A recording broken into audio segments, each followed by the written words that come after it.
ಹೇ ಗುರು, ದೊಡ್ಡಬಳ್ಳಾಪುರದಾಗ ಇದು ಅಮ್ಮೆ ಶೋಗೆ ಇಷ್ಟೊಂದು ದೃಷ್ಟಿ ಆಗ್ತೈತೆ ಅಂತ ನಾವ್ ಅನ್ಕೊಂಡಿರ್ಲಿಲ್ಲ ಗುರು. ವ್ಲಾಗ್ ಮಸ್ತ್ ಆಗೈತೆ, ವಿಡಿಯೋ ಎಂಡ್ ವರ್ಗು ನೋಡಿ. ಎಲ್ಲೋ ಗುರು, ಅಸ್ಸಲಾಂ ಅಲೈಕುಂ, ನಮಸ್ತೆ. ನಾನು ನಿಮ್ಮ ಪ್ರೀತಿಯ ಕ್ರೇಜಿ ವ್ಲಾಗರ್. ಮತ್ತೆ ಬೆಳಿಗ್ಗೆ ನಮಾಜಿ ಮುಗಿಸ್ಕೊಂಡು ನಾನು ನಮ್ಮೂರ್ ಮಸೀದಿಗೆ ಬಂದೆ ಗುರು. ಯಾಕಂದ್ರೆ ನಮಾಜಿ ಮಾಡ್ಕೊಳ್ಳೋಣ ಅಂತ ನಮಾಜಿ ಮುಗಿಸ್ಕೊಂಡು ಮತ್ತೆ ಹೊಲ್ಟೆ. ಮತ್ತೆ 6:30ಗೆ ನಮಾಜಿ ಮುಗೀತು ಅಂತ ನಮ್ಮ ಕುಳ್ಳ RX ತಂದಿದ್ದ ಗುರು. RX ಅಲ್ಲೇ 4 ಜನನು ಹತ್ಕೊಂಡು ಪಟ್ ಅನ್ನಂಗೆ ಫೀಲ್ಡ್ ಕಡೆ ಹೊಲ್ಟು ಬಿಟ್ವಿ.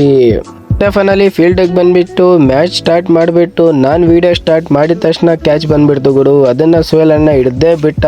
ಮತ್ತೆ ನೋಡಿ ಗುರು, ಫೈನಲಿ ಸೂರ್ಯ ತಲೆ ಮೇಲೆ ಬಂದಿದ್ದ ಅಂತ ನಾವೆಲ್ಲರೂ ಸೇರ್ಕೊಂಡು ಕ್ರಿಕೆಟ್ ಆಡಿ ಸಾಕ್ ಅನ್ಕೊಂಡು ಡೈರೆಕ್ಟ್ ಮನೆ ಕಡೆ ಹೊಲ್ಟ್ವಿ. ಇಂತೂ ಮನೆ ಕಡೆ ಬಂದಿದ ತಕ್ಷಣ ನೀರ್ ತಗೋಬಾ ಅಂತ ಕೆಲಸ ಹೇಳ್ಬಿಟ್ರು ಗುರು. ಅದಕ್ಕೆ ನಾನು ಒಂದು ಕ್ಯಾನ್ ಎತ್ಕೊಂಡು ಹೋಗೋಣ ಅಂತ ಬಂದ್ರೆ ಇಲ್ಲಿ ನಮ್ಮ ಬೆಳ್ಳುಳ್ಳಿ ಕಬಾಬ್ ರಾಹುಲ ಸಿಗ್ಬಿಟ್ಟ. ಮತ್ತೆ ಬೆಳ್ಳುಳ್ಳಿ ಕಬಾಬ್ ರಾಹುಲನ್ನ ಮಾತಾಡ್ಸ್ಕೊಬಿಟ್ಟು ನಾನು ನಮ್ಮ ಹಳೆ ಸ್ಕೂಲ್ ಹತ್ರ ಯಾಕೆ ಬಂದಿದ್ದೆ ಅಂದ್ರೆ ನಮ್ಮ ಹುಡ್ಗಂಗ್ ಡ್ರಾಪ್ ಹಾಕೋಣ ಅಂತ ಬಂದಿದ್ದೆ ಗುರು. ಫೈನಲಿ ನಮ್ಮ ಹುಡ್ಗನ್ಗೆ ಸ್ಕೂಲ್ ಹತ್ರ ಡ್ರಾಪ್ ಹಾಕ್ಬಿಟ್ಟು ನಾನು ನಮ್ಮ ಹಳೆ ಬೇಕ್ರಿ ಹತ್ರ ಬಂದೆ ಗುರು. ಯಾಕಂದ್ರೆ 1 ಲೀಟರ್ ಹಾಲು ಅರ್ಧ ಲೀಟರ್ ಮೊಸರು ಬೇಕಿತ್ತು. ಅದಕ್ಕೋಸ್ಕರ ಬೇಕ್ರಿ ಹತ್ರ ಬಂದ್ಬಿಟ್ರು. ಅದನ್ನ ಎತ್ಕೊಬಿಟ್ಟು ಮನೆ ಕಡೆ ಹೊಲ್ಟೆ.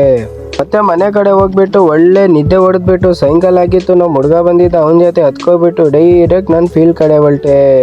ಮತ್ತೆ ಅಂತೂ ಡೈರೆಕ್ಟ್ ಫೀಲ್ಡ್ ಹತ್ರ ಬಂದ್ರೆ ಇವತ್ತು ಕ್ರಿಕೆಟ್ ಆಡ್ತಿಲ್ಲ ಗುರು, ವಾಲಿಬಾಲ್ ಆಡ್ತಿದ್ರು. ನಾನು ಇದ್ದಿದ್ದ ಸಿಚುವೇಶನ್ ಅಲ್ಲಿ ವಾಲಿಬಾಲ್ ಆಡಿದ್ರೆ ಅಷ್ಟೇ ಅನ್ಕೊಂಡು ಸೈಲೆಂಟ್ ಆಗಿ ನೋಡಿದೆ. ಮತ್ತೆ ಫೈನಲಿ ಫೀಲ್ಡ್ ಇಂದ ಹೊಲ್ಟು ಬಿಟ್ಟು ಡೈರೆಕ್ಟ್ ಮಸೀದಿ ಹತ್ರ ಬಂದೆ ಗುರು. ಯಾಕಂದ್ರೆ ಇಫ್ತಾರಿಗೆ ಟೈಮ್ ಆಗೋಗಿತ್ತು. ಅದಕ್ಕೋಸ್ಕರ ಮಸೀದಿ ಹತ್ರ ಬಂದ್ಬಿಟ್ಟು ಇಫ್ತಾರಿ ಮುಗಿಸ್ಕೊಂಡೆ.